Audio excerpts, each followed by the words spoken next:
నా పేరు కొడకండ్ల పార్థసారథి. నేను బ్రాహ్మణ వంశములో జన్మించిన వాడను. అర్ధస గోత్రానికి చెందిన వాడను. మా నాన్నగారు సంస్కృత పండితుడు, మా అమ్మ తెలుగు పండితు. వారి కడుపున పుట్టిన ఏకైక కుమారుడు నేను. మా అక్క పుట్టిన 9 సంవత్సరాల తర్వాత నేను పుట్టాను. నేను పుట్టంగానే మా అమ్మను జబ్బున పడ్డది, అనారోగ్య పాలైంది. కాబట్టి నాకు పాలు ఇవ్వడానికి కూడా లేదు. నేను పుట్టడం 5 కిలోలు పుట్టినా.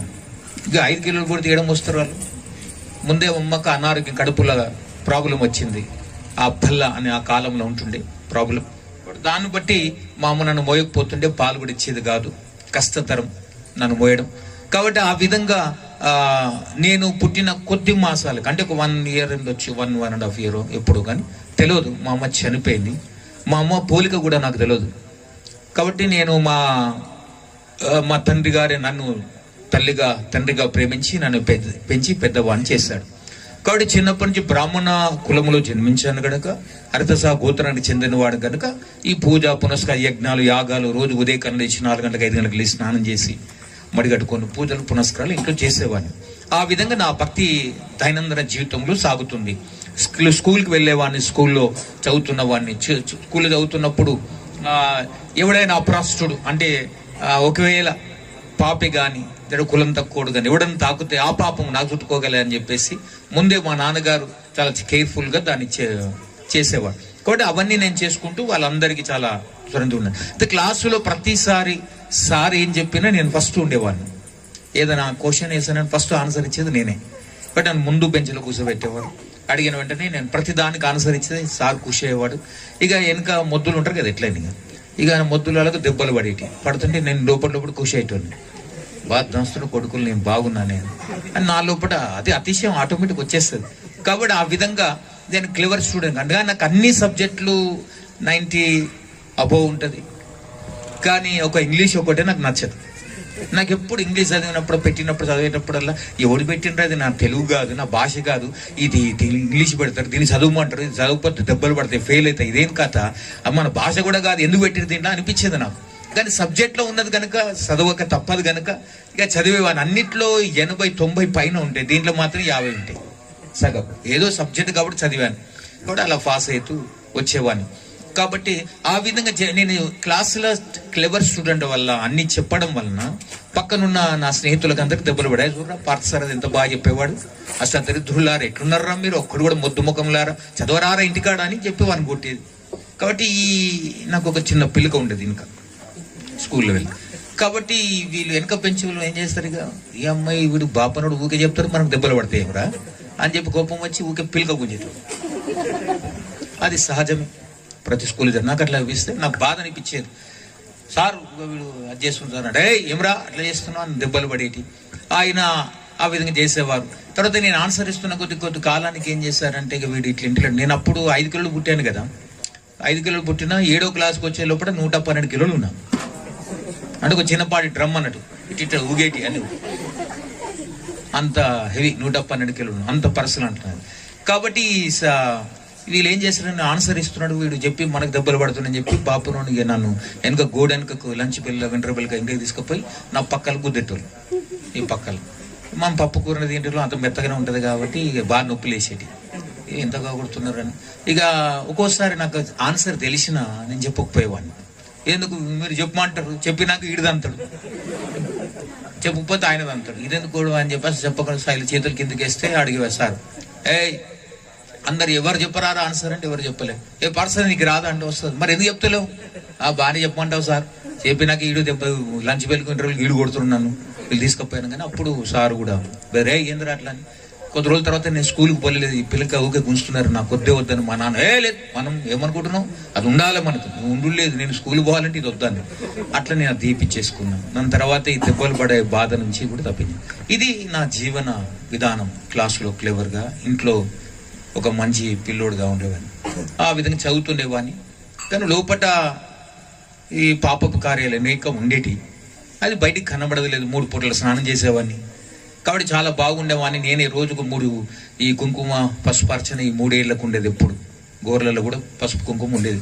అంత రోజు పుష్పార్చన కుంకుమార్చన ఇలా అర్చనలు చేసుకుంటూ భక్తి చేసుకుంటూ నడిచేవాడిని. అంత పూజలు పునస్కార యజ్ఞాలు యాగాలు బాగానే చేస్తున్నాను, అంత బాగానే ఉన్నది. అయితే నేను 7 ఫాస్ 8కి వచ్చే లోపల అది 114 కిలోలుగా ఆ స్థాయికి వచ్చేసిన. అప్పటికి చిన్నపాటి డ్రమ్ అన్నట్టు. ఆ విధంగా అయితే నా స్నేహితులందరూ ఏం చేశారంటే, ఈ బాపునోడు వీడు ఉన్నంత కాలం మనకు దెబ్బలు పడక తప్పదురా, వీనితోటి చదవకపోవు మనం పాడదు, ఆడదాకా వీడు కొట్టి చంపుతారు సార్లు మనం కవసలి అని ఏం చేస్తారో తెలియదు. కానీ ఒకరోజు స్కూల్లో ఆడుకునే టైంలో గ్రౌండ్లో ఆడుకుంటున్నాం. నేను రాణిగంజ్లో హైదరాబాద్లో పుట్టాను. అక్కడ ఆడుకున్న టైంలో అక్కడ నా స్నేహితుడు వచ్చి అందరం ఆడుకుంటున్నాం, సిగరెట్ తాగమన్నాడు. నాకు అలవాటు లేదు సిగరెట్ అని అన్నాను. తాగుతావా లేదా, 4 రేసు చుట్టూరుగా తిరిగిరు. వాము మళ్ళీ పక్కన గుర్తారు, ఇదేం బాధరా అని చెప్పేసి, అరే నాకు అలవాటు లేదురా అంటే కూడా నేనే ముట్టిస్తాను, నేనే పట్టుకుంటాను, గుంజు అంతే అన్నాడు. ఎంత గుంజాలు మనకు తెలియదు, సిగరెట్ తాగే అలవాటు లేదు కాబట్టి వాడి ముట్టించింది, వాడికి పెట్టిండు నోట్ల పెట్టేలోపల గుంజుమన్నాడు కదా అని నా బలం అంతా గుంజేసిన దాన్ని. గుంజే లోపల సగం సిగరెట్ కాలింది, పొగంతో లోపడి పోయింది, బయటికి దగ్గొచ్చింది, తర్వాత చక్కెర వచ్చింది. ఏమైంది తెలియదు, పడిపోయినా. తర్వాత ఎప్పుడు తీసుకొచ్చి ఇంట్లో పడేసారో నాకు తెలియదు, వాళ్ళు ఎవరు తెచ్చారో కూడా తెలియదు. అంత సోయి లేకుండా పడిపోయినా. ఇటు సిగరెట్గా పడిపోయారట, ఆ సిగరెట్ నాకు కూడా తెలియదు అప్పుడు.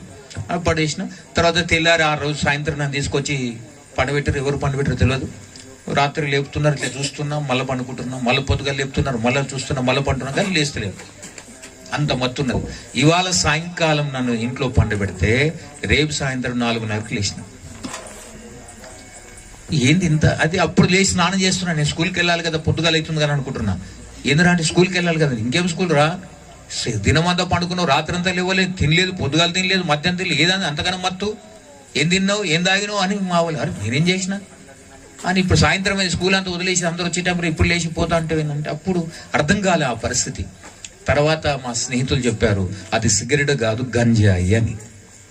ఏం తాపించారు నాకు? గంజాయి. గంజాయి తాపించారు. అట్లా పాపం ఇటుంటారంటే ఇల్లంతా నాదే అంటది. కాబట్టి అట్లా మెల్లగా నా లోపటికి పాపం వింటరై అట్లా. ఆ విధంగా వాడు నాకు కొత్తగా నేర్పించాడు. ఇక మన కృతి ఎలా ఉంటుందంటే, సాతాను పట్టిందంటే వదలదు కదా, అట్లా నన్ను పట్టేసి నన్ను ఆక్రమించింది. అట్లా డ్రగ్స్, గంజాయి, నల్లమందు, బ్రౌన్ షుగర్ ఇవన్నీ అలవాట్లు అయిపోయినాయి. వీళ్ళు భక్తి చేస్తూనే ఉన్నా, ఇవి తాగుతున్నా. ఈ చదువు తక్కువ అయిపోయింది. అట్లా చదివిపోయినాయి. నేను 10th క్లాస్ మామూలుగా పాస్ అయిన బార్డర్లో. అప్పుడు నా మైండ్ పవర్ పోయింది మొత్తానికి. ఎందుకంటే మత్తు పదార్థాలు అలవాటైనాక మనిషిగా ఉండడు. కాబట్టి తాగినోనికి ఇప్పుడు ఊరంతా చుట్టాలు అన్నట్టుగా, తాగిపోతూ ఊరంతా చుట్టాలు ఉంటారు. అట్లనే మనకు కూడా ఈ అలవాటైనోనికి అలవాటైన వాళ్ళే దొరుకుతారు. దొంగందో సాహసంతో దొంగ అంటారు, తాగుబోతం తిరిగితే తాగుబోతు అంటారు. కాబట్టి ఆ విధంగా అటువంటి అలవాటు ఉన్నవానికి అలవాటు. అయితే నాకు ఎక్కడ ఇదే స్థితి ఉన్నది, నేను ఏ స్థితిలోకి వెళ్ళి మారడం లేదు. ఆ భయంకరమైన స్థితిలో నేను మునిగిపోతున్నాను. మా నాన్నగారు ఏందిరా బాగా చదువుతాడు, ఇట్లయిపోయింది అనే స్థాయికి వచ్చేసింది. కాబట్టి మా నాన్నకి తెలియదు నేనేం చేస్తున్నాను. కాబట్టి ఆ విధంగా నేను తాగి భయంకరంగా నా జీవితాన్ని 114 కిలోలు ఉన్న నేను మెల్లమెల్లగా అస్థి పంజరంలాగా తయారవుతున్నా. ఎందుకంటే అది తాగుతున్నా, నేను మజా చేస్తున్నా అనుకున్నాను, కానీ అది నన్ను లోపలి తినేస్తుందని నాకు అర్థం కాలేదు. అది మెల్లమెల్లగా ఇంటర్లో బార్డర్లో పాస్ అయినా, మామూలుగా ఎన్నో ఫెయిల్ అవుతూ పాస్ అవుతూ వచ్చాను. ఇంటర్ డిగ్రీకి వచ్చే లోపలికి అర్థం పట్టబగ్గాలు లేకుండా అయిపోయింది నా లైఫ్. అసలు దాన్ని ఎవరు పట్టించలేరు. ఆ విధంగా మా నాన్నగారు చూసి, ఏందిరా బాపని కులములు పుట్టిన అజ్జతీయనికి పుట్టినావురా, లోకం అంతా ఎక్కడ పడి పంతులు గారిని కొడుకు అక్కడ బయటపోయినండి, ఎలా ఉంటుందిరా నాకు ఇజ్జత్, ఎందుకు రేట్లా చేస్తున్నావు అంటే, నాకు అది అలవాటైంది. ఎట్లా అలవాటైందో తెలియదు, కానీ నన్ను పట్టిందని వదులుతలేదు. ఇది నేను మానాలనుకున్నాను కానీ మానలేకపోతున్నా, నా పరిస్థితి అని అన్నప్పుడు అప్పుడు మా నాన్నగారు,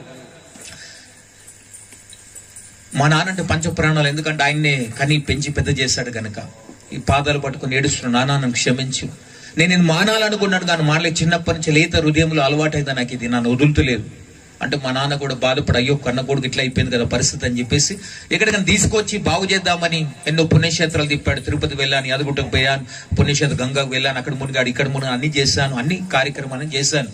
ఎక్కడ పోయినా చేసినంతసేపు బాగుంటున్నాను, తర్వాత మళ్ళీ అదే అలవాటు, అదే స్థితి ఉన్నది. దీంట్లోకి బయటికి రాలేకపోతున్నా. దాహం అయితే నీళ్ళు ఎలా తాగలను అలా తాగాలి నేను. అది తాగకపోతే నా చేతులు వణికిపోతాయి, నా పిచ్చెక్కుతుంది, మైండ్ పని చేయదు. ఆ టైంలో ఒకరిని చంపడమా లేదా నన్ను చంపుకోవడమా ఏదో ఒకటి జరుగుతుంది, ఒక అఘాత్యం చెయ్యాలి. అది లేకపోతే నాకు ఎవరైనా వద్దు అన్నారంటే ఆ రోజున వారిని ఏం చేస్తున్నది, ఆ విధమైన పరిస్థితి, నేను చాలా భయంకరమైన పరిస్థితి. నిజంగా ఏ తండ్రికి ఏ కొడుకుకు ఆ పరిస్థితి రాకూడదు, అంత భయంకరం. డ్రగ్స్ అనేది చాలా డేంజర్ అండి. ఆ భయంకరమైన డ్రగ్స్ అది నన్ను ఏం చేసింది, కలకత్తాగా తీసుకుపోయింది, బాంబే తీసుకుపోయింది. డ్రగ్స్ విషయంలో చాలా చెడ్డగా అంటే భయంకరమైన స్థితి తీసుకెళ్ళాలి. ఆ విధంగా డ్రగ్స్ వల్ల నా జీవితము, నా యవ్వన ప్రాయం, నా చదువు అంతా వెళ్ళిపోయింది.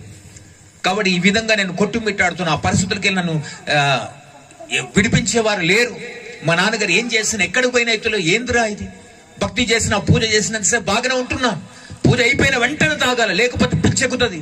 ఆ స్థానంలో నేను ఉండేవాడిని కాదు, పరిగెత్తేవాడిని. దేవాలయం ఉన్న పక్కకి వెళ్ళిపోయి ఎక్కడన్నా స్వాములు బాబాలు ఉంటే వాళ్ళ దగ్గర తాగుతూ వాళ్ళ దగ్గర తీసుకొని తాగేటాను. వాళ్ళకే చెప్తాను మీరు డూప్లికేట్ తాగుతారు. వాళ్ళు పరిచయం, ఇదేంద్ర ఇంత వయసు నీకు ఎట్లా తెలుస్తున్నా అని.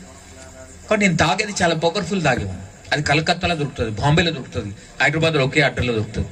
ఇట్లా అడ్డలని నాకు తెలుసు ఎక్కడెక్కడ ఉండే. నా స్నేహితుడు ఉన్నాడు సుధీర్, జ్యోతిరాజు, వాడిని పట్టుకొని వాడితో వారిద్దరం కలిసి తాగేవాడు, వాడిని అసిస్టెంట్. అప్పుడు ఆ విధంగా స్థితి అయిపోయింది. నా జీవితం అంతా భయంకరమైన పరిస్థితికి దిగజారిపోయింది.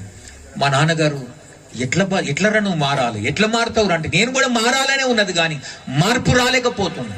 అప్పుడు మా నాన్నగారు ఎవరు ఎట్లా చేయాలి, వీని పరిస్థితి ఎట్లా మార్చాలని ఆలోచిస్తుంటే స్నేహితులు, మా నాన్నగారు స్నేహితులు, పంతులు గారు ఏం లేదండి నా కొడుకు మారాలంటే ఒకటి ఏరియా మారాలండి, ఏరియా బస్తీ మారాలి అంటే ఈడ ఉంటే వీడ ఇటువంటి వాళ్ళే సోపుతున్నారు కాబట్టి బస్తీ మార్చండి మంచిగా అవుతాడంటే సరే అని వేరే బస్తీ తీసుకువెళ్ళాను. నల్లగుట్ట నుంచి పార్సిగుట్ట తీసుకుపోయాను. ఇది గుట్టని అది గుట్టని, ఇది నల్లగుట్ట అది పార్సిగుట్ట. ఆడ తీసుకుపోయాను. ఆడ తీసుకుపోగానే ఇంకా తాగుపోతు కూరంతా చుట్టాలన్నట్టు ఆడ పోగానే తాగేటోడంతా నాకు తెలిసిపోతుంది కదా. ఇప్పుడు గంజాయి తాగేటోడు, డ్రగ్స్ తాగేటోడు వాడిని చూడంగానే వీడు నా వాడే కేటగిరీ అని అర్థమైపోతుంది నాకు. అటువంటి వాళ్ళు సోపతి అటువంటి వాళ్ళు దొరుకుతారు నాకు. అక్కడ పోయినా కూడా అక్కడ ఒకరి ఇంట్లో పెట్టాడు, మా బంధువుల ఇంట్లో పెట్టి జర దయచేసి చూడండి విని. మా నాన్న దూరంగా డ్యూటీ చేసేవాడు, ఆయన master, cook master, sweet maker ఆయన చాలా, ఇక్కడ చూడండి అని చెప్పేవాడు. ఆ విధంగా చేసేవాడు. కాబట్టి మా నాన్న ఎప్పుడు వారానికి ఒకసారి వచ్చింది. బంధువులు చూడండి, బంధువులు ఏం చూస్తారు, నేను ఎప్పుడు పోయి ఎప్పుడు వస్తున్నో రాను వాళ్ళకి తెలియదు ఆ స్థితి. కాబట్టి అక్కడ పోయినా కూడా చెడు స్నేహం, అదే తాగుడు తందనాలు.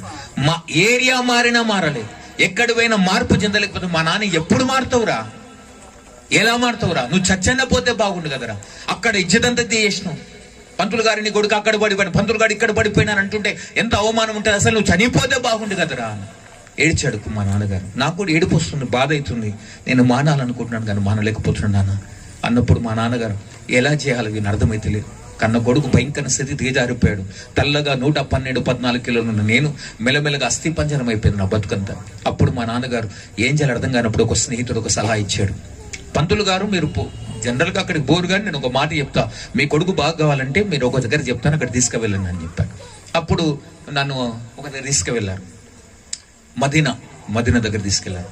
మా నాన్నగారు అక్కడికి నేను బోన్ అంటున్నాను. ఏం లేవు పంతులు గారు మీరు ఏం చేయకండి, వాడే బాగు చేస్తే నీ కొడుకు బాగా అయిపోతాడంటే బాగా అవుతున్నా ఎంత దూరం అని పోతాను కదా ఎవరైనా. కాబట్టి బాగా అవుతాడు అన్నాడు కదా మా కొడుకు అని చెప్పేసి మా నాన్న అక్కడ తీసుకుపోయాడు. మదీనా తీసుకుపోతే అక్కడ పోగినాయి వానికి ముందే చెప్పి పెట్టినట్టుండు. వాడే మంత్రిగాడు, వాడు పెద్దగా ఒళ్ళంతా పసుపు రుద్దుకున్నాడు, గోషిగుడ్డ కట్టుకున్నాడు, ఎంటకలంతా ఎరబోసుకున్నాడు. అందరికీ లైన్ ఉన్నది అప్పటికే వాని దగ్గర. నన్ను తీసుకువెళ్ళే లోపల అందరు లైన్ కూర్చున్నారు పేషెంట్, కానీ ఎవరు చూస్తలేరు.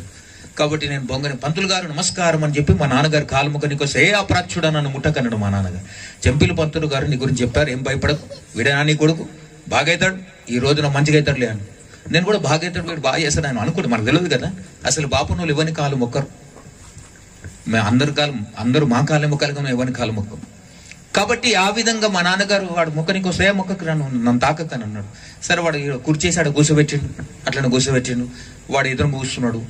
ముందట ఒక అద్దం ఉన్నది, పసుపు ఉంది, కుంకుమ ఉంది, చీటితో నిమ్మకాయలు ఉన్నాయి, తర్వాత యాపకొమ్మలు ఉన్నాయి, ఇవన్నీ ఉన్నాయి, నిమ్మకాయలు ఇవన్నీ ఉన్నాయి. తర్వాత నన్ను ఇక్కడ ఒక పీట వేసిండు, వాడు అక్కడ పీట, వాడు ఇవన్నీ ఉన్నాయి, మధ్యలో ఇక్కడ కూర్చోబెట్టున్నాడు. కూర్చోబెట్టాక షెట్ ఇప్పన్నాడు. వీడన్నా కూర్చోలేను, షెట్ ఇప్పంటే మా నాన్న దగ్గర తిరిగిన. ఏంటంటే వాడు ఏం చెప్తా చేయరా నువ్వు బాగా అవుతావంట అంటే నేను కూడా బాగా కావాలనుకున్నా కానీ షెట్ ఇప్పినా. దేని ముందు లోపట వీడు పాయింట్ కూడా ఇప్పమంటాడు అన్నా కానీ ఇప్పలేదు, చెప్పలేదు. షెట్ ఇప్పాడ పెట్టగానే వాడు అడుగుతున్నాడు. అడిగే లోపట ఇంకేం చేయమంటాడు అనుకున్నాం అనుకుని కూర్చున్నాడు. వాడేదో మంత్రం చదివిండు, వాని తెలిసిన భాషలో వాళ్ళు మంత్రం చదివిండు. పసుపు కుంకుమ 2 పట్టుకుంటూ నా ముఖం మీద కొట్టిండు.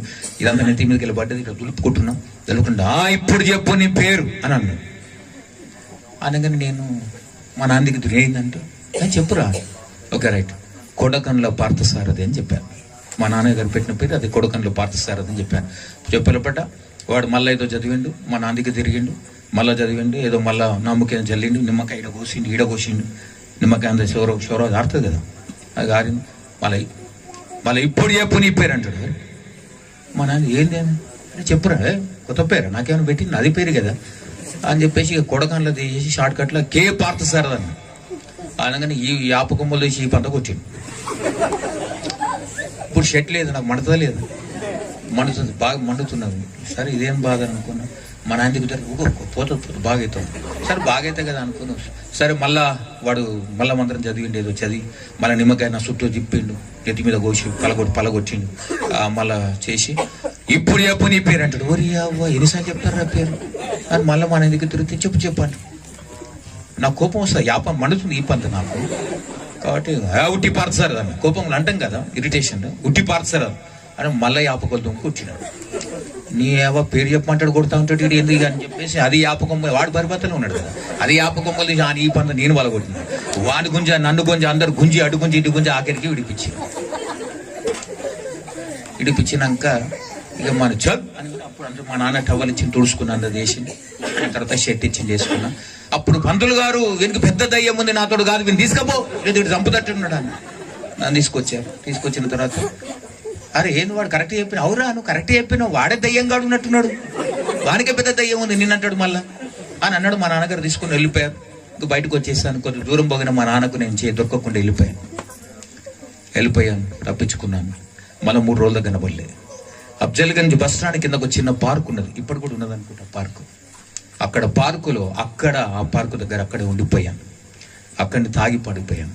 డ్రగ్స్ ఎంత భయంకరం అంటే మనిషిని దిగజారుస్తుంది, లైఫ్ అంతా చేంజ్ చేస్తుంది. ఆ విధంగా నా మత్తు పదార్థాలు నా జీవితాన్ని నాశనం చేశాయి. అక్కడికి వెళ్ళి ఎవరు నన్ను పైకి లేపేవారు లేరు. ఆ స్థితిలో నేను నా పరిస్థితిని నన్ను గమనించేవారు ఎవరు లేరు. మా నాన్నగారికి ఎందుకు రాను పుట్టి అని బాధపడుతున్నాడు. నేను కూడా బాధపడుతున్నాను, మారాలనుకున్నాను కానీ అది మారలేకపోతున్నాను. ఆ స్థితికి వెళ్ళి నన్ను ఎవరు విడిపించేవారు లేరు. ఆ టైంలో అదే నేను ఆ రోడ్లో నడుచుకుంటూ వెళ్తున్నాను. ఒకరోజు నా స్నేహితుడు కలిశాడు. నా చిన్ననాన్న స్నేహితుడు 6వ క్లాస్ దాకా నాతో కలిసి చదివాడు. చూసారే నువ్వు పార్థసారథి కదా అని అడిగాడు. అవును. అరే పంతులు నువ్వేందరా ఎక్కడున్నావు అని అంటున్నావు. అంటే నేను ఇక్కడేందో మా బంధువుల దగ్గర ఉన్నా, ఇట్లా పోతున్నా అంటే అట్లన్నా. అరే నన్ను గుర్తుపట్టినావు అంటే నేను గుర్తుపట్టలేదు, వాడు నన్ను గుర్తుపట్టాడు. ఏంది ఇంత బక్కగా అయినావు, తెల్లగుండే నల్లగా అయిపోయినావు, బక్కగా అయినావు, ఏంటి ఇంత అని అడుగుతున్నాడు. అంటే నేను బాగానే ఉన్నాను కదా అని అనుకుంటున్నాను. నేను బాగానే ఉన్నా, అదేం లేదంటే నేను గుర్తుపట్టినావురా, నా పేరు రా ప్రేమరావు నా పేరు అని అంటున్నాడు.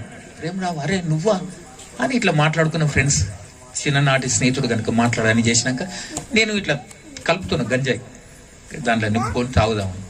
వాడు చూస్తున్నాడు, ఏంటిదా బాగుంటుంది తాగు, గాలి వెళ్ళిపోతావు, ఆకాశం తేలినట్టు ఉంటుంది తాగనని చెప్తున్నాను. లేదు పార్తు తాగొద్దు, మంచిది కాదు, లంగ్స్ ఖరాబ్ అయితే, లివర్ ఖరాబ్, అన్ని ఖరాబ్ అయితే పార్తు అని అన్నాడు. నేను ఆల్రెడీ ఖరాబ్ అయినా, ఇంకేం ఖరాబ్ అవుతుంది, అన్ని ఖరాబ్ అయిపోయి ఉన్నాయి బాబు, ఏం కాదనుకుని. అయితే వాడు నా వద్దు పార్త నా మాట విని తాగకని వాడు చేయి పట్టుకుంటు కట్టే చేయి వదిలిపెట్టు. లేదు పార్త నా మాట విని తాగు, నువ్వు చెప్పకొదిలి. మా నాన్న చెప్పి నన్ను వదిలేసాడు, నా బంధువులు వదిలేసాడు, ఎవడేం చేస్తారా వదిలేసాను. అట్లనే ఉన్నది, ఆ స్థితిలో ఉన్నా నేను. ఆ స్థితిలో వాడు రోజు అదే తొవ్వలు పోతున్నా కదా, వాడు రోజు కనబడాలి నాకు.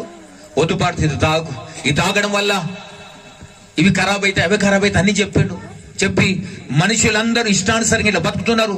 అందరూ మనం ఇట్లా చేయడం వల్ల నువ్వు నరకములో అగ్ని ఆరదు, పురుగుతో దాంట్లో కాలిపోతావు పారుతానంటున్నాడు. నరకం ఉన్నది, నువ్వు చనిపోయినాక నరకం ఉంటుంది, నరకంలో కాలుతామంటే నేను నరకమా యమగుండమా ఎవరు చెప్పాడురా, నేను నరకం యమగుండం పోతాను, నేను ఎవరు తెలుసు అసలు, నేను బ్రాహ్మణ గుండం ఒట్టిన హరితసా గోతాను చెందినవాడిని, జంజోపదేశం యజ్ఞోపదేశం చేసిన వాడిని, నేను ఎవరా నరకానికి బయటోడు యమధర్మాన్ని, నన్ను ఎవరు తీసుకుపోతారు అక్కడికి, చాలు బుద్ధి లేదా నీకు తెలియదా అని అతనితో అంటున్నా నేను. లేదు పార్థ, ఎవరి కులంలో పుట్టి ఎవరైనా పుట్టు, పాపం చేసావా ఆ పాపానికి శిక్షను పొందవలసిందే, అది నరకం అని అంటే. వాడి దగ్గర నీకు తెలియదురా, నీకు ఎంత చెప్పినా అర్థమైతే లేదు, నేను బాపును నాకు నరకం ఉంటుంది, మాకు మోక్షం ఉంటుంది అని చెప్పి వెళ్ళిపోయినాక వాడు మళ్ళా ప్రతిరోజు వచ్చి ఇదే చెప్తుంటే కోపం వచ్చి చెప్తున్నావు దిమ్మకు లేదా, నాకు వద్దని చెప్తున్నా కదా, నాకు వద్దు, మా నాన్న చెప్పి వదిలేసి నాకు చెప్పాను. అయితే మనుషులందరూ ఇష్టానుసారంగా జీవించి ఇట్లా పాపం చేసి నరకానికి వెళ్తున్నారని చెప్పి దేవదేవుడు ఆకాశం నుంచి ఈ లోకానికి వచ్చి మానవుడిగా అవతరించాడు. ఆయన పేరు యేసుక్రీస్తు. ఆయన తప్ప నేను రక్షించేవారు లేడన్నాడు. హల్లెలూయా. ఫస్ట్ టైం నా యేసుక్రీస్తు మాట విన్నావా నోట. నా కోపం వచ్చి యేసుక్రీస్తు అంటే పేరు క్రైస్తవుని వాడిన అంటే లేదు పార్థ, నేను కూడా నీలాగనే సినిమాలు షికార్లు తిరిగేవాడిని, నీతో చదివాను, ఇష్టమని జీవించేవాడిని. నా దేవుడు నా జీవితాన్ని మార్చేశాడు. ఈరోజు నీ జీవితాన్ని మార్చడానికి సిద్ధంగా ఉన్నాడు. నిన్ను విడిపించేవాడు దేవుడు తప్ప ఇంకెవడు విడిపించలేడంటే, నాకు ఈ కులం తక్కువ, దేవుడు వద్దు అని చెప్పాను. వెళ్ళిపోయాను. నాకు ఇంకోసారి దేవుని గురించి చెప్పకు, ఈ దేవుడు నాకు వద్దని చెప్పి వెళ్ళిపోయాను. వెళ్ళిపోయిన తర్వాత అక్కడికి వెళ్ళి మెల్లగా వెళ్ళిపోయాను. తెల్లారి మళ్ళా కలిసినప్పుడు నా మాట విని పాడుతూ అని చెప్పి వాడు మరలా మాట్లాడుతూ నా మాట విని పాడుతాను. ప్రతిరోజు ఇలా కలుసుకుని చెప్తుంటే కోపం వచ్చి ఒక దెబ్బ కొట్టాను. అరే, దేవుని ఫ్రెండ్షిప్ ఉండాలంటే దేవుని తీసుకురా. ఒక మధ్యన ఒక దెబ్బ కొట్టాను, చిన్న పలిగింది, రక్తం గారింది. నాకు బాధ అనిపించింది, అయ్యో నా ఫ్రెండ్ని కొట్టాను కదా అని. కానీ ఏం చేయాలి, వాడు దేవుని తీసుకొస్తాను, కోపం కొట్టి వెళ్ళిపోయాను. నా మాట విని పాడుతాను. చనిపోతావు పాడుతూ, లంగ్స్ ఖరాబ్ అయితే, లివర్ ఖరాబ్, హార్ట్ ఖరాబ్ అయితే అన్ని వద్దు పాడుతూ వదిలే పాడుతానంటే నేను వదలలేను, అది నన్ను వదలదు కూడా అని చెప్పాను. అయితే అన్నాడు, యేసు తప్ప నేను విడిపించేవాడు ప్రపంచం లేడు అని చెప్పి అంత కొట్టి పంపించాక తెల్లారు ప్లాస్టర్ వేసుకొచ్చి మళ్ళా చెప్తున్నామా, నా మాట విని పాడు ప్లీజ్, దేవుడు నిన్ను రక్షిస్తాడని. నాకు ఇరిటేషన్ వచ్చింది వాడు చెప్తుంటే. కానీ ఒక మాట నా హృదయంలో గుచ్చుకుంది. ఏంటంటే వాడిని కొట్టే, ఇంకోసారి నీ దోసాన్ని వద్దురా, నీతో మాట్లాడాను కానీ నాతో మాట్లాడుకు, నాకు చెప్పక ఇంకోసారి అంటే వాడు పోతున్నాడు. పార్థ్, నన్ను కొట్టినా పర్లేదు, తిట్టినా పర్లేదు, ఈ దేవుడు నిన్ను ప్రేమిస్తున్నాడు, నిన్ను ఆయన తప్ప ఎవరూ రక్షించలేరని చెప్పాడు. ఆమేన్, హల్లెలూయా. ఆ రోజు ఆ మాట విన్న తర్వాత వాడు చెప్పి వెళ్ళిపోయాను. హ్యాపీ అనుకుంటే వెళ్ళిపోయాను. అన్న వారం రోజులకి ఆ సృష్టికర్త పరబ్రహ్మకు దొరకడం జరిగింది. ఆమేన్, హల్లెలూయా. 1987 జూలై 10th ఆ రోజున నా ఫ్రెండ్ వాళ్ళ అన్నగారు పెళ్లి అవుతుంది ఎక్కడో. అందరం కలిసి వెళ్ళాం. నేను నా స్నేహితుడు ఇతను తాగి ఉన్నాం, బాగా తాగి వెళ్తున్నాం. ఆ పరిస్థితులు అక్కడ పోయినాక అక్కడ నా కాళ్ళు చేతులు వణుకుతున్నాయి. ఫుల్ ఎప్పుడు తాగాను, అన్ని తాగే ఉన్నాను, నాకు ఎప్పుడు ఏం కాదు. ఫుల్ బాటలు తాగిన నేషే కదా, నేను తాగితే అంత భయంకరంగా ఉంటుంది. అంత భయంకర తాగి ఉన్న మత్తు పదార్థాన్ని కోసినా ఏం కాదు. అప్పటి టైంలో అంత స్థితిలో ఉన్నా కూడా నాకేం కాలేదు. కానీ ఆ రోజు నా కాళ్ళు చేతులు వణికిపోతున్నాయి, కాళ్ళు వణికిపోతున్నాయి. ఏం చేయాలో అర్థమైతలేదు, భయం అవుతున్నది. అది నా స్నేహితుడు సుధీర్ అని పిలిచి, ఏందన్నా అంటే నాకు చేతనైతే లేదు, దయచేసి తీసుకుపో నాన్న, ఈడ స్టేజ్ చేస్తున్నారు ఏమని ఇప్పుడు డాన్స్ ఆడాలి, డాన్స్ లేదు, ఆడ పడిపోయాడు సచ్చేటట్టు నన్ను తీసుకుపో త్వరగా. వాడు సైకిల్ మీద ఎక్కించుకొని తీసి వాడు పొట్టుకున్నాడు, జరా నేను ఎత్తుకున్నాను, తీసుకుపోతూ వానికి కంట్రోల్ అయితే లేదు. సోలిపోతున్న మధ్యలో దారికి వచ్చి మార్కెట్ వచ్చింది. అక్కడ నేను దిగి పండుకుంటాను రోడ్డు అన్న, అన్న పండుకోకన్నా అంటే, అరే నాకు అయితే లేదురా, చేతన ఏమవుతుందో లోపల, నేను ఎవరు ఏమో చేస్తున్నట్టు అవుతుంది, పిసికినట్టు అవుతుంది నా గుండె అని అంటున్నా. లేదన్న కూర్చోట్టు మెల్ల తీసుకువెళ్తున్నప్పుడు ఎవరైతే నాకు నా ఇల్లు చాలా దూరం ఉంది, మా బంధువుల ఇల్లు. అయితే వీడు ఏం చేసిందంటే అంత దూరం తీసుకుపోలేక ఎవడైతే నాకు సువార్త చెప్పిండో వాడిని తీసుకుపోయాడు. వాడిని కూడా వాడు ఫ్రెండ్ కాబట్టి అక్కడ తీసుకుపోయాడు. పెట్టినప్పుడు ఆ ఇంట్లో ఎవరు లేరు, బయట గచ్చిలో 2 సార్లు వామిటింగ్ చేసిన, ఇళ్ళకల్లో పడిపోయినది, పెంకుటిల్లు పడిపోయిన. నా లోపల బాధ అవుతుంది. అన్న వాడు ఏమైందనంటే నాకేం అర్థమైతే లేదు. నా లోపల ఎవరో పిసికినట్టు, లాగినట్టు, ఏదో బలవంతంగా నన్ను గుంజి పైకి తీసుకువెళ్ళినట్టు అనిపిస్తుంది. అలా అంటూ నాలోంచి ఒక ఆత్మ బయటకు వచ్చేసింది. రియల్గా నా జీవితంలో 1987 జూలై 10th జరిగిన సంఘటన ఇది. నాలోంచి ఒక ఆత్మ బయటకు వచ్చేసింది. నా పక్కన నా స్నేహితుడు ఉన్నాడు. నా గుండె మెల్ల కొట్టుకుంటుంది. నా ఆత్మ లేచి వెళ్ళిపోయింది. నా ఆత్మ ఎలా ఉందంటే, ఒక తలకాయ, 2 చేతులు 2 కాళ్ళు ఎట్లా ఉంటాయో అట్లా ఉంది నా లోపల ఆత్మ. అది ఆత్మ లేచింది. ఎవరో పట్టుకురు నా భుజాలను పట్టుకొని తీసుకొని లాగి వెళ్ళిపోతున్నారు. అది పెంకుటిల్లు దాటి వెళ్ళిపో, ఆత్మకు ఏ అడ్డంకు లేదు. ఆ పెంకుటిల్లు దాటి వెళ్ళిపోతున్నాను.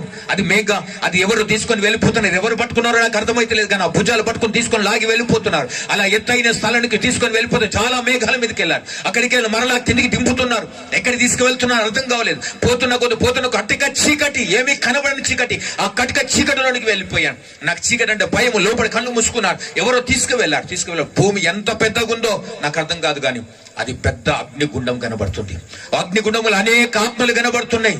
American, Russian, Negro, German, Japan, Korean, China, ప్రతి దేశస్తుడు కనబడుతున్నాడు. దానిలో అందరిని గుర్తుపడితే స్పృహన కలిగింది. అక్కడ అందరు గుర్తుపడుతున్నాడు. అందరూ కేకలేస్తున్నారు, రక్షించండి, మునుగుతూ లేస్తున్నారు. నరకమా కన్నా నరక సముద్రం అంటే బాగుంటుంది ఆ పదం.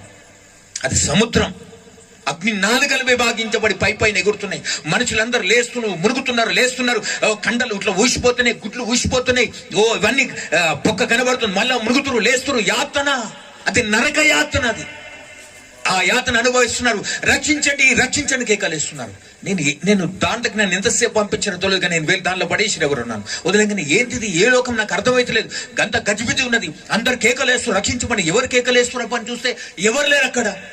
అక్కడ ఎవరు కనబడుతులేరు కానీ రక్షించండి అని కేకలేస్తూ ఉన్నారు. కొద్దిసేపు తర్వాత నాకు మంటడం స్టార్ట్ అయింది. నేను కూడా మంటలు కేకలేస్తూ, ఓ నేను కూడా పైకి చూస్తున్నాను, మునుగుతూ లేస్తున్నాను, కాలిపోతున్నాయి. ఓ నన్ను రక్షించండి. ఇట్లా కండలు ఇట్లా ఊసిపోతున్నాయి, చర్మం మూసిపోతుంది, కండలు కరిగిపోతున్నాయి.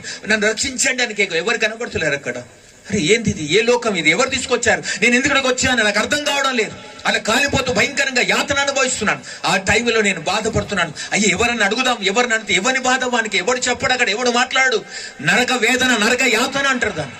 ఆ బాధను వర్ణించలేము. ఇక్కడ ఆ స్థితిలో ఉన్న నేను ఆ వ్యక్తి దగ్గరికి వెళ్ళాను. ఒక దగ్గరికి వెళ్తున్నాను. ఎవరైనా చూస్తే బాగుంది, ఎవరితో మాట్లాడదామంటే ఎవడు కనబడుతున్నాడు. ఒక వ్యక్తి నన్ను గమనిస్తున్నట్టు అనిపించింది. ఇక్కడ మునిగి అక్కడ తేలినాక అన్నా ఇది ఏంటిదన్నా, ఇది ఏ లోకం అన్నా, ఇది ఎందుకు వచ్చామని ఇక్కడికి అన్న అడుగుతున్నాను. అతను నాతో మాట్లాడుతున్న మాట ఏంటంటే, అదే నీకు తెలియదా అంటే, నాకు తెలియదన్నా, ఇది యమగుండం, ఇది నరకం, ఇది హెల్ అని మాట్లాడుతున్నాను. 3 భాషల్లో నరకం ఇది, యమగుండం ఇది, హెల్ ఇది అని అంటున్నాడు. నన్ను నరకమా, యమగుండం ఇక్కడికి ఎవరు తీసుకొచ్చారన్నా, ఎవరు తీసుకొచ్చుడేంద్రా, పాపం చేసిన అందరి ఇక్కడికి రావాలి అంటే నేనేం పాపం చేసినానా అని చెప్పి మాట్లాడి అంటున్నా. లేదన్నా, నేను బ్రాహ్మణ కులంలో పుట్టిన హరిదశ గోత్రానికి చెందిన వాడిని, యజ్ఞోపదేశం చేసిన వాడిని, జరా యమధర్మరాజు ఉంటే పిలుస్తావా అని అడుగుతున్నాను. నేను మాట్లాడతాను. నా కాన్సెప్ట్ అదే కదా, మన కాన్సెప్ట్ అదే అడిగిన. యమధర్మరాజు ఉంటే పిలుస్తా ఉంటే, ఎవర్రా నాయన ఇక్కడ ఎవరు లేరు, అందరు కాలేటోళ్ళే ఉంటారు ఇక్కడ. ఆ బాధ అతను చెప్పినప్పుడు, అది ఎలా నా పరిస్థితి. అయ్యా నేను చిన్నప్పుడే పవిత్రుడిగా పుట్టాను, బ్రాహ్మణ కులంలో పుట్టాను, హరిదశ గోత్రానికి చెందినవాడు. నాన్న చిన్నప్పటి నుంచే పూజలు, యజ్ఞాలు, యాగాలు చేశాను, నేనేం తప్పు చేయలే, ఏ పాపం చేయలే. ఆ నరకంలో ఆ వ్యక్తి అంటున్నాడు, ఈ దేహం నీకు ఎవరు ఇచ్చారు అంటే, నా తల్లిదండ్రులు ఇచ్చారు. నీ తల్లి గర్భములు వేసింది ఎవరు అని అడిగాడు. అది నాకు తెలియదు ఆన్సర్. ఆ తల్లి గర్భం లేసింది పరమాత్ముడు, ఆయన నీకు ఇచ్చాడు ఈ లోకానికి ఇదే అని. దీన్ని ఖరాబ్ చేయమని ఎవరు నీకు అధికారం ఇచ్చారు? దీన్ని కొల్లగొట్టావు, దీన్ని ఖరాబ్ చేస్తావు, మళ్ళీ ఇష్టానుసారంగా ఏం పాపం చేయలేదంటావు. ఒరి అంటే నా ఇష్టానుసారం నేను తాగి తిన్నా కూడా తప్పేనా? నా తప్పే. అది నీ దేహం కాదు కదా, నీ తల్లిదండ్రులు ఇచ్చింది కాదు కదా, నీ తల్లి గర్భంలో తల్లి కూడా తెలవదు నీ జన్మస్థానం ఎప్పుడో. అది దేవుడు వేసిన గర్భం. నెల తల్లితే తప్పదా, ఆ తల్లికి తెలియదు. దేవుడు ఎప్పుడు వేసాడు తెలియదు. అది దేవుడిచ్చిన దేహం, దేవుడిచ్చిన విత్తనము. నువ్వు కాపాడుకొని పరిశుద్ధంగా బతుకురా, పాపం చేయకు, ఎవరిని మంచుకో, కొట్టకు, అబద్ధం, చెడ్డమాట, ఈర్ష్య, పగ, కుట్ర, ద్వేషంలో విముతం, అసూయ, కలమాలు ఏమీ లేకుండా పవిత్రంగా బతుకుని చెప్తే ఈ లోకానికి ఇష్టానుసారం బతుకున్నా ఏమన్నట్టు. ఈడు ఎవరి మాట వినకున్నా దేవుని మాట వినక తప్పదు. నువ్వు దేవుడు సృష్టించిన దాన్ని భగ్నం చేసినావు, అందుకోసం ఇట్లా తయారైన. అప్పుడు నేను అతను అంటున్నా, అరే అట్లా అంటే మరి దునియాలో అందరూ పాపులే కదన్నా, అందరు పాపులేరా? అందరు పాపం చేస్తాం, మన ఇష్టానుసారం బతుకుతున్నాం. కానీ కొందరున్నారు పవిత్రంగా అన్నాడు. ఎవరు వాళ్ళంటే, అదుగో అని చెప్తున్నాడు. అక్కడ చూస్తే తెల్లటి వస్త్రాలు వేసుకున్నారు, అందరు చేతులు ఎత్తారు, సంతోషంగా వాళ్ళ ముఖంలో నల్ల కళ ఉన్నది, నవ్వుతున్నారు. ఓ హల్లెలూయా, స్తోత్రం, స్తుతి హల్లెలూయా అంటున్నారు. నిన్న ఏంది వాళ్ళు సంతోషంగా నవ్వుతున్నారు, వాళ్ళ ముఖంలో కళ ఉన్నది. మనం ఎందుకు ఇలా బాధపడుతున్నాడు? వారికి మనకు మధ్యవర్తి ఒక్కడే. వాళ్ళు యేసుక్రీస్తును నమ్మి రక్తములో కడగబడి పవిత్రంగా బతుకుతున్నారు కనుక వారు పరలోకం పోయారు. మనం నమ్మలేదు కనుక మనం నరకంలో వచ్చినాం. అరే నా స్నేహితుడు చెప్పిండు, యేసుక్రీస్తు ఆయన నేను విడిపించగలను, ఆయన్ని ఆ ఏసా ఈ ఏసా, నేను మాదగమాలలో దేవుడు అనుకున్నాను, కులం తక్కువ దేవుడు అనుకున్నాను కదా అని అంటున్నాను. అని అప్పుడు అనుకున్నాను, అయ్యో ఇంకొక అవకాశం ఉంటే బాగుండు కదా ఈ టైంలో. ఆ నరకములో నాకు సువార్త చెప్పాడు. 1 తిమోతికి రాసిన పత్రిక 2వ అధ్యాయం 5వ వచనమును, దేవుడు ఒక్కడే, దేవునికి నరులకు మధ్యవర్తి ఒక్కడే, ఆయన యేసుక్రీస్తు నరుడైన దేవుడు అని రాయబడ్డది. ఆయనకు మనకు మధ్యవర్తిగా వచ్చాడు, మనం రక్షించడానికి వచ్చాడు యేసుక్రీస్తు ప్రభువు. అప్పుడు అనిపించింది, యేసయ్య నా దేవుడు కాదు, నా కులం దేవుడు కాదు, నా దేశపు దేవుడు కాదు, నా మతం దేవుడు కాదు అనుకున్నాను. కానీ అయ్యో ఈ దేవుడే నాకు దిక్కైందా. ఇప్పుడు ఏ దిక్కు లేని నాకు గతి ఏడుకొచ్చింది. మళ్ళా ఏది వద్దనుకున్నానో, ఏది నాకు అసహించుకున్నానో ఆ దేవుడే ఎదురుపడ్డాడు కదా అనిపించింది. అయ్యా ఇప్పుడు ఏం చెయ్యాలి అని, ఇంకొక అవకాశం ఉంటే బాగుండు కదా అనుకుంటున్నా నేను. ఎన్ని క్షణాలు ఉండడం నాకు తెలియదు. అట్లా అనుకున్నానో లేదో టక్మన్న ఆత్మ లేచిందని. ఇంకొక అవకాశం ఉంటే బాగుండు అనుకున్నా, టక్మన్న ఆత్మ ఎవరో లేపారు నరకము నుంచి. దేవునికి స్తోత్రం, హల్లెలూయా. ఎవరో భుజాలు పట్టుకొని మళ్ళీ లేపుకొని వెళ్ళిపోతున్నారు. ఇక్కడికి పోతున్నారు, ఇంకెక్కడ తీసుకువెళ్తారు నాకు అర్థమైతలేదు. ఎవరు కనబడుతులేరు కానీ పట్టుకొని లాగి వెళ్ళిపోతున్నారు. అలా తీసుకుపోయి మళ్ళా ఆ చీకటి, ఆ నరకం బయటకు వచ్చాను, చీకటి గర్భం నుంచి బయటకు వచ్చాను. ఆ మేఘం దాటి, అన్ని మేఘాలు దాటి మళ్ళా కిందికి దిగుతున్న కొద్దీ ఈ భూ ప్రపంచం ఎంత ఉందో తెలుసా? అసలు ఏమంత జలమయం ఈ భూమే కనబడదు, శూన్యం అంతా ఏం లేదండి. భూమి గింతుందంటే ఇక దాంట్లో నువ్వెంత నేనెంత కదా. అదే దావీదు నేను పొట్టు వంటి వాడిని అని అంటాడు కదా, నేను దుమ్ము వంటి వాడిని, ధూళి వంటి వాడిని అన్న. దావీదు బైబిల్ చదువుతాను, దుమ్ము ధూళి అంటే ఏంది బాబు, ఇంత రాజుని చేసినాక అంటే నిజంగా ఎంత రాజు అయినా ఎంత కింగ్ అయినా నువ్వు దుమ్మువే ధూళివే. దేవునికి స్తోత్రం, హల్లెలూయా. కాబట్టి ఆ విధంగా ఆ స్థితిలో నేను కిందకు వచ్చాను. పెంకటిల్లు కనబడుతుంది నాకు. ఇక్కడ అన్ని మెద్దలు మేడలు కట్టి గర్రలు కడతాం, లోపల చేసేది ఏం కనబడదు అనుకుంటాం. కానీ బారా దర్వాజా కోళ్ళు ఉంటుంది ఆత్మకు. దేవునికి అన్ని కనబడతాయి, నువ్వు చేసే ప్రతి పాపం కనబడుతుంది. కాబట్టి ఆయన ఆ పెంకుటిల్లు ఓపెన్ చేసి ఉన్నది. లోపలికి పోయాను, పైనుంచి తెలిసి ఉన్నది, కనబడుతుంది. నా పక్కన నా స్నేహితుడు ఉన్నాడు. వాడు పిలుస్తున్నా అన్నా అన్నా అని. నా పక్కన ఇంకో స్నేహితుడు ఉన్నాడు. నాకు సువార్త చెప్పి నా ఇంటికి తీసుకువెళ్ళాడు కదా. అతను వచ్చి ఏందిరా మా ఇంట్లో పడిపోయిండు అంటే, అన్న ఇట్లా పడిపోయిండు అన్న అని అంటుంటే వాడు అయ్యో ఇదేం కథ అని బాధపడుతుంటే నీ ఇట్లా దిగులు పడుతుంటే వాడు ప్రార్థన చేసి యేసయ్యా అయ్యా కార్యం డాక్టర్ని తీసుకొచ్చారు. నాకు వినబడుతుంది కానీ ఎంత వినబడుతుందంటే వాడు గట్టిగా మాట్లాడితే హలో హలో హలో అని వినబడుతుంది, అంత స్లోగా వినబడుతుంది. అయితే ఇట్లా నా ఇంట్లో పడిపోయాడు అని చెప్పేసి డాక్టర్ని తీసుకొచ్చి డాక్టర్ చూశాడు. ఎవరు పెద్దవాళ్ళు లేరు. ఏమైంది అంటే ఏమో సార్ ఇట్లా పడిపోయింది సార్ అంటే డాక్టర్ నాడు చూస్తాడు, ఇవన్నీ చూస్తున్నాడు. నాకు వినబడుతుంది, డాక్టర్ మెల్లడి మాటలు వినబడుతున్నాయి. డాక్టర్ చూసి అంటున్నాడు లాభం లేదు, గుండె నిమిషానికి 50 సార్లు కొట్టుకుంటుంది, గుండె చల్లపడి ఆ బీపీ డౌన్ అయిపోయింది, పల్స్ రేట్ పడిపోయింది, చచ్చిపోయి దగ్గరకు వచ్చారు, త్వరగా గాంధీ గుస్మాని తీసుకోమని. ఎవరు పెద్దవాళ్ళు లేరా, చనిపోతాడు వీడు, 10 నిమిషాలు బతకడు ఎక్కువ అని డాక్టర్ చెప్పి వెళ్ళిపోయాడు. ఆ పరిస్థితుల్లో నా స్థితి ఎంత భయంకరంగా అంటే ఎవరు నన్ను బాగు చేసేవాళ్ళు. ఆ టైంలో నా స్నేహితుడు ఏదో పుస్తకం తెచ్చి చదువుతున్నాడు. నశించిన దాన్ని వెతికి రక్షించిన ఒక మనిషి కుమారుడు వచ్చాను అని చెప్పి 2 మాటల వాక్యం లేదో చదివాడు. పేపర్ తిప్పి అక్కడికి వెళ్ళి నాకు ప్రార్థన చేయడం మొదలు పెట్టాడు. ప్రార్థన చేసేసి నా స్నేహితుడయ్యా ఇతను మరణించడానికి వెళ్ళేది, మరణమా రోగమా సాతానా బిడ్డను వడిచి పొమ్మని ఆజ్ఞాపిస్తున్నాడు. అతను ప్రార్థన చేస్తుండు, అక్కడ నా ఆత్మ లేచిందన్నట్టు. హల్లెలూయా.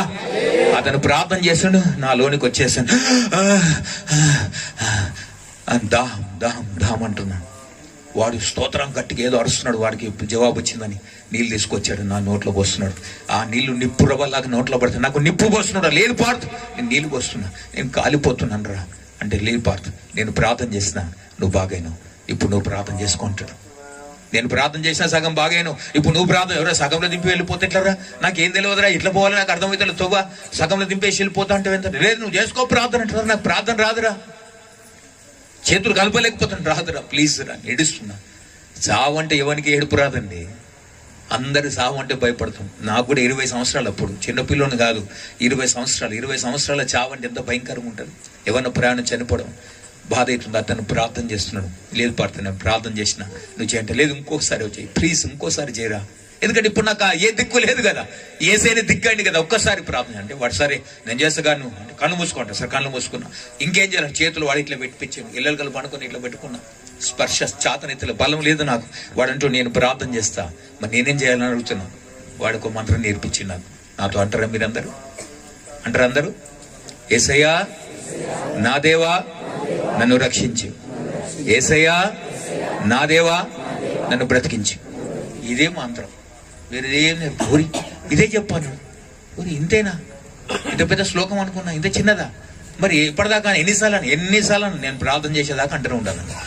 సరే అన్న పార్థ్ నమ్మకంతో నారాయణను గొలవాలంటే నాభి నుంచి రావాలంటారు కదా, బొడ్డు నుంచి లోపలికి వెళ్ళనమన్నాడు, హృదయంతో అనమన్నాడు.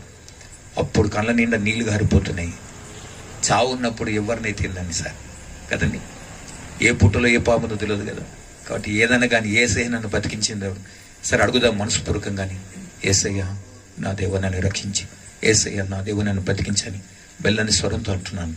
వాడు ప్రార్థన చేస్తున్నా, మరొకసారి వాడు ప్రార్థన చేస్తున్నా అంటున్నాను. నాకు స్పృహ ఉండి 10-15 సార్లు అన్ననో లేదో ఇట్లా మనసులా అంటున్నాను. నా పదం స్పీడ్ అవుతుంది, మెల్లగా చాతనుగా అనే స్థితిలో ఉన్న నేను మెల్లమెల్లగా నా పదం స్పీడ్ అవుతా ఉంది. యేసయ్య నా దేవ నన్ను బతికి, యేసయ్య నా దేవ నన్ను రక్షించి, యేసయ్య నా దేవ నన్ను బతికి ఇట్లా అంటున్నా. ఒక వెలుతురు ఆకాశం నుంచి ఒక వెలుగు సూర్యుడు కిరణాన్ని నా మీదకి వస్తున్నది.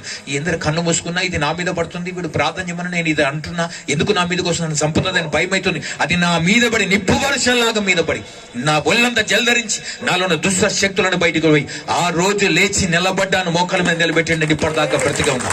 ఆమేన్, హల్లెలూయా.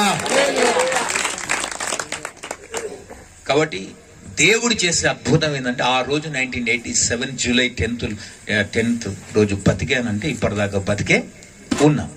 ఆ రోజు నుంచి గుండె ప్రాబ్లం లేదు, లివర్ ప్రాబ్లం లేదు, హార్ట్ ప్రాబ్లం లేదు. ఏ డాక్టర్ చూసినా అదే డాక్టర్ పోయి మళ్ళీ చెక్ చేయించుకున్నా.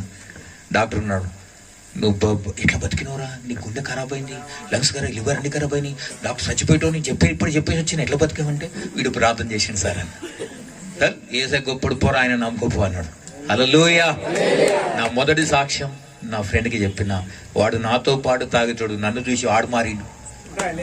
హల్లెలూయా. రెండో సాక్ష్యం మా నాన్నగారు వచ్చి నేనండి, నాన్న ఇంక కొద్దిసేపు అతని కొడుకు చచ్చిపోయాడు, ఏసే బతికిచ్చింది అన్నాడు. చీ దరిద్రుడా అన్నాడు.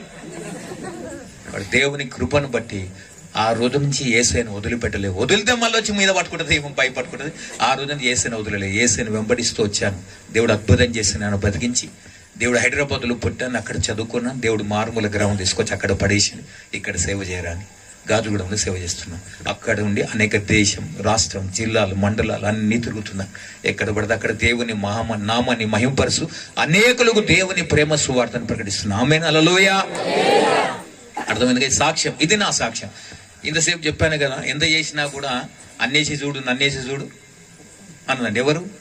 ఉప్పు. మీ అందరికి తెలిసిన సామెత కదా, మీకు తెలియనట్టు ముఖాలు పెట్టకండి, మీరు హుషారుగానే. కానీ కాబట్టి ఉప్పు లేకుండా కూర రుచిగా ఉండనట్టుగా, ఉప్పేస్తేనే మధురంగా ఉన్నట్లుగా ఎంత చెప్పినా అది నా సాక్ష్యం, నా వ్యక్తిగత సాక్ష్యం. కానీ ఈ బైబిల్ వాక్యం మనని బ్రతికిస్తుంది. నా సాక్ష్యం నేను బలపరుస్తుండొచ్చేమో గాని ఈ వాక్యం నేను బ్రతికిస్తుంది. ఆమేన్. హల్లెలూయా. కాబట్టి దేవునికి మహిమ కలుగును గాక. ఆ విధంగా నా జీవితాన్ని మార్చిన దేవుడు. ఇక్కడ ఒక చిన్న స్లోగన్ పాడదాం, ఒక పాట. నేను సింగర్ను కాదు, నేను ముక్కలు పాడేటోడిని. హల్లెలూయా. గొప్ప దేవుడు, గొప్ప దేవుడు, గొప్ప దేవుడు యేసు, గొప్ప కార్యాలు, మహిమ కార్యాలు ఎన్నెన్నో చేసెనో చూడు. గొప్ప దేవుడు, గొప్ప దేవుడు యేసు, గొప్ప కార్యాలు, మహిమ కార్యాలు ఎన్నెన్నో చేసెనో చూడు. ఆమేన్. ఆమేన్. హల్లెలూయా. ఆమేన్. ఆమేన్. హల్లెలూయా. ఆమేన్. ఆమేన్. హల్లెలూయా. ఆమేన్. ఆమేన్. హల్లెలూయా. గొప్ప దేవుడు, గొప్ప దేవుడు, గొప్ప దేవుడు యేసు, గొప్ప కార్యాలు, మహిమ కార్యాలు ఎన్నెన్నో చేసెను చూడు. హల్లెలూయా. రైట్.